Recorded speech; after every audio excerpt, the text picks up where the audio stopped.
سلامونه او وخت مو پخیر. پاموراړم د کندوز راډیو د دې ساعت مهمو رسۍ خبرونه ته.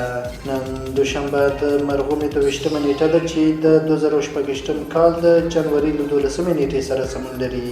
روانه خبرې غړي درته ځاب د جلیل احساس وړاندې کوم، خو په پیل کې هم د څو مهمو خبرونو سرټکي. کندوز کې د پروژو د پلي کېدو لپاره 220 میلیون افغانۍ ځانګړې شوي. تېره اونۍ د اوسپنې پټلۍ له لارې نږدې 150,000 ټنه توکي لېږدول شوي. سویډن له افغانانو سره 4.4 میلیونه ډالر مرسته کړې. او د ایران د پارلمان مشر وایي د ایران پر وړاندې برید به د امریکا ټولې نظامي اډې او کښتۍ په سیمه کې هدف وګرځوي.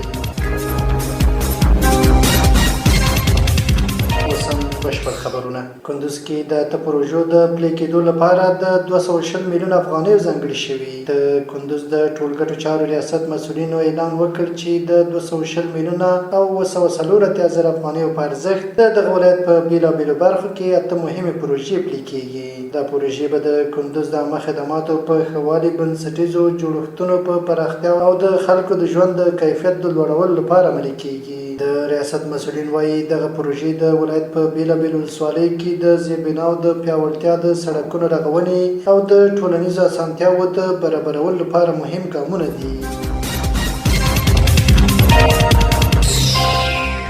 تېره اونۍ د اوسپنې پټلۍ له لارې نږدې 150,000 ټنه توکي لېږدول شوي. په تېره اونۍ کې د اوسپنې پټلۍ له لارې نږدې 150,000 ټنه انتقالات ترسره شوي دي. ټولګټو چارو وزارت ویلي تېره اونۍ د حیرتان، اقینې او تورغونډۍ اوسپنې پټلۍ له لارې 150,909 میټریک ټنه توکي لېږدول شوي دي. په یاده توکو کې 126 ټنه توکي صادر شوي. دغه وزارت وایي دوی د هرې ورځې په تېرېدو د خپلو چارو د لا پراختیا او ښه والي لپاره هڅه کوي او موخه دا ده چې د هېواد سوداګرو ته ټول اړین امکانات برابر کړي او معیاري چوپړتیا وړاندې کړي.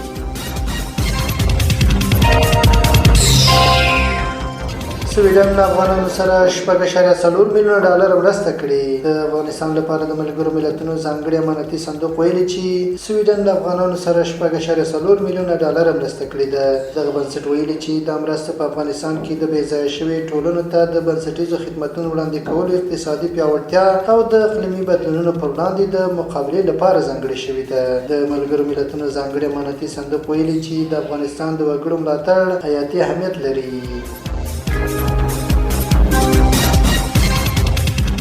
او وروستی خبر دا چې د ایران د پارلمان مشر وایي د ایران پر وړاندې برید به د امریکا ټولې نظامي اډې او کښتۍ په سیمه کې هدف وګرځوي. د ایران د پارلمان مشر محمد باقر قالیباف ویلي چې پر ایران د برید صورت کې به په سیمه کې ټولې امریکایي نظامي اډې او نظامي کښتۍ هدف وګرځوي. نوموړي امریکا او د دې هېواد سیمهییزو متحدینو ته په ټینګار سره ویلي چې پر ایران د برید تېروتنه ونه کړي. له دې مخکې د امریکا ولسمشر ډونالډ ټرمپ ویلي و چې که په ایران کې لاریون کوونکي په نښه شي نو امریکا به مداخله وکړي.